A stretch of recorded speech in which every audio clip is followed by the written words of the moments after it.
la Lune.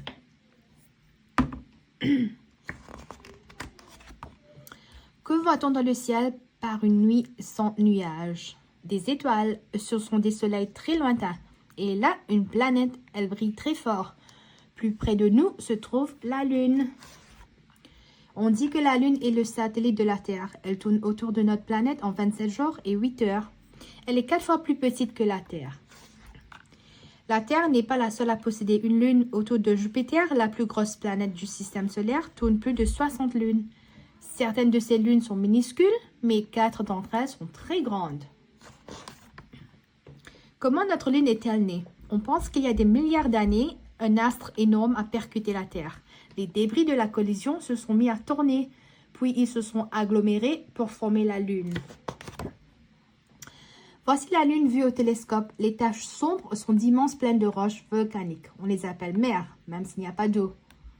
Les zones claires correspondent à des cratères et des montagnes. On les appelle continents. Les astronomes leur ont donné de jolis noms. Les hommes ont toujours été fascinés par la Lune. Certains peuples pensaient qu'elles étaient grignotées par un monstre nuit après nuit. D'autres croyaient qu'elles étaient habitées par un crapaud, un lièvre ou d'autres créatures encore plus étranges. La Lune brille, pourtant elle n'émet pas de lumière. C'est le soleil qui l'éclaire. Selon sa position dans l'espace, elle semble changer de forme. D'abord, on ne la voit pas. C'est la nouvelle Lune. Puis on voit un croissant. Quand elle est toute entière éclairée, c'est la pleine Lune. Un quartier. Parfois, le Soleil, la Lune et la Terre sont parfaitement alignés. Ce phénomène rare s'appelle une éclipse de Soleil. Regarde bien, la Lune projette son ombre sur la Terre. Les gens qui se trouvent dans la zone de l'éclipse ne voient plus le Soleil, il est caché derrière la Lune. Pour l'observer sans s'abîmer les yeux, il faut porter des lunettes spéciales. La Lune est à l'origine des marées. Quand elle se trouve en face d'un océan, elle attire l'eau vers elle, comme un aimant. C'est marée haute. Quand la Lune s'éloigne, le niveau de la mer baisse, c'est la marée basse, le moment d'aller ramasser des coquillages. La Lune se trouve à environ 384 000 km de la Terre. Cela te paraît énorme?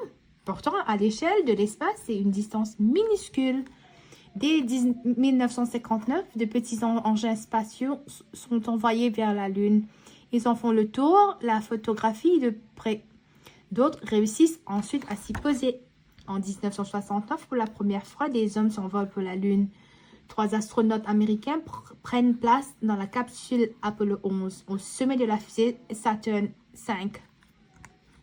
Après plus de 4 jours de voyage, ils atterrissent dans la mer de la Tranquillité. Neil Armstrong est le premier homme à marcher sur la Lune. D'autres équipages suivent celui d'Apollo 11. Au total, 12 hommes sont allés sur la Lune pour collecter des roches et mener des expériences scientifiques. Lors des dernières missions, les astronautes avaient même une Jeep lunaire.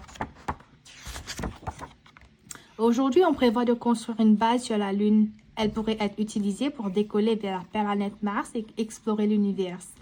L'aventure continue. La fin.